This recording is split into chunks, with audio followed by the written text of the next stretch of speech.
Wait, so she pretended to be a prostitute and slept with her father, and it was righteousness? What?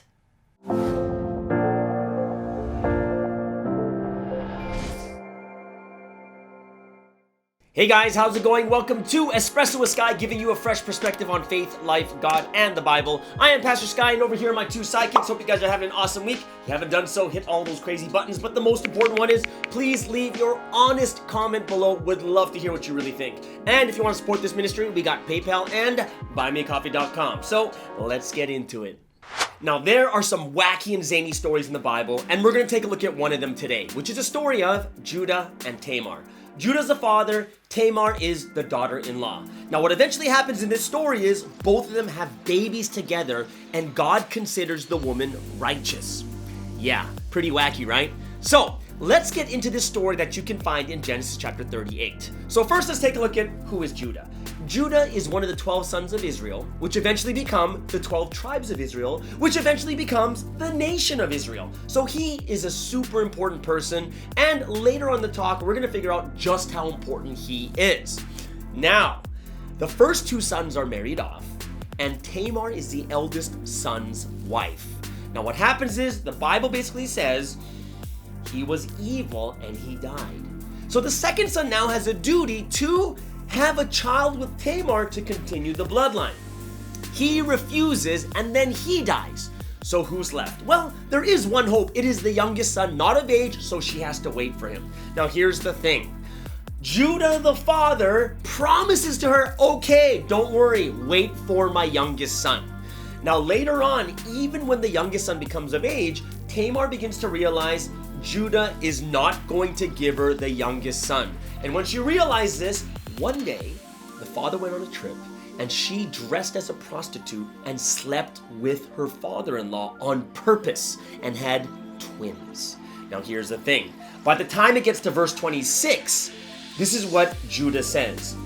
She is more righteous than I, since I wouldn't give to her my son Shelah, which is his youngest son. So what happens here is, even he calls Tamar righteous. And guess who else calls her righteous? If you look in Matthew chapter 1 verse 3, she is even mentioned in Jesus's genealogy. That's how righteous her actions were. So now we got to figure out what happened. What made this such a righteous action when she slept with her own father-in-law? Let's look at the biggest reason why Tamar's actions were considered righteous. And there's only one word to describe it, and that is bloodline. Back then, not just having children, but having sons was so important. Now I know today is not as important. Some people even choose not to have children. Some people, if they don't have sons, it's okay. But back then, it was everything. The land and the inheritance always passed to the sons, not to daughters. If you have no sons, you lose the inheritance. On top of that, your family name would be blotted out from all of history if you didn't have a son to pass it on. On top of that, Tamar was a widow. And if you're a widow, especially back in those days, you had no one to help you. It was a very difficult life. And having children, you would have people that would take care of you. So that would be kind of like a big bonus for Tamar. Now here's the thing. Let's take it one step further and look at the really big picture. And we're gonna find out how important what Tamar did was. Now, the tribe of Judah is only one of 12, but how important are they? Whenever we think of the 12 sons of Israel, we always think about Joseph. Joseph, the Technicolor Dreamcoat, Joseph, Prince of Dreams. Joseph becomes a prime minister, and it's like, oh, Joseph, and everyone looks up to Joseph. So why is Judah important? Well, what does Judah's lineage look like? Through Tamar, great people of the Bible came out, like Ruth, like King David, like King Solomon. And if you go even further down the line, guess who's at the very end? It is Jesus. Jesus comes from the line of Judah. Tamar doing what she did was continuing that line that would lead to the Ruths and the Davids and the Solomons and would continue down to the Messiah. That's how big what she did was. And of course, at that time, she may not have understood how big her actions were, but God knew. God knew that what she did was so big, even bigger than what she could understand. The Messiah was prophesied through the line of Judah. It was prophesied to come through the line of King David. How significant was what Tamar did? At the end of her actions came the Messiah. And that's why her actions were considered righteous.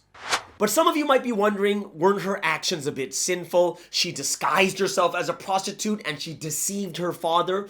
And Judah, on the other hand, went to a prostitute. So we're thinking, man, did Jesus' lineage start like this? But I want you guys to hold up a bit and I want you to think about the perspective of that time period. How much did God reveal in each and every time? Example, the time of Adam, what was revealed? Only one rule, which is don't eat the fruit. The time of Noah was build an ark. The flood is coming. And each and every time there was more and more of the law that was revealed, and the people just had to follow what God was giving them.